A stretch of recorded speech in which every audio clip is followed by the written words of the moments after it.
નવસારીમાં સ્ટાર કુટુંબ charitable trust દ્વારા સેવા કાર્ય કરવામાં આવ્યું હતું, જેમાં 70 થી વધુ અનાથ દીકરીઓ અને શાળાના બાળકોને ગરમ ધાબળાનું વિતરણ કરવામાં આવ્યું હતું. ગત રવિવારના રોજ નવસારીની સેવાભાવી સંસ્થા સ્ટાર કુટુંબ ચેરિટેબલ ટ્રસ્ટ દ્વારા સમાજ હિતનું એક સરાહનીય સેવા કાર્ય કરવામાં આવ્યું હતું. આ સેવા અંતર્ગત નવસારીમાં આવેલ 450 વર્ષ જૂના પૌરાણિક વીરવાડી હનુમાનજી દાદાના મંદિરમાં સ્થિત અનાથ દીકરીઓની હોસ્ટેલ ખાતે રહેલી 70 થી વધુ દીકરીઓને શિયાળાની ઠંડીથી રક્ષણ મળે તે હેતુસર ગરમ ધાબળાનું વિતરણ કરવામાં આવ્યું હતું.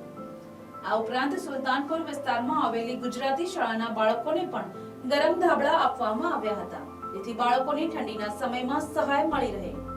આ સેવા કાર્યમાં સ્ટાર કુટુંબ ચેરિટેબલ ટ્રસ્ટના સેવાભાવી સભ્યો મેહુલ કોન્ટ્રાક્ટર, નીતિશ કહાર, સુરેશ પુરોહિત, અંકિતા પટેલ, સુનિલ લાડ અને એમની ફેમિલી, ગણેશ પાટીલ, સ્નેહલ કહાર તથા જિગ્નેશ કહારે ઉત્સાહપૂર્વક ભાગ લઈ સેવા આપી હતી.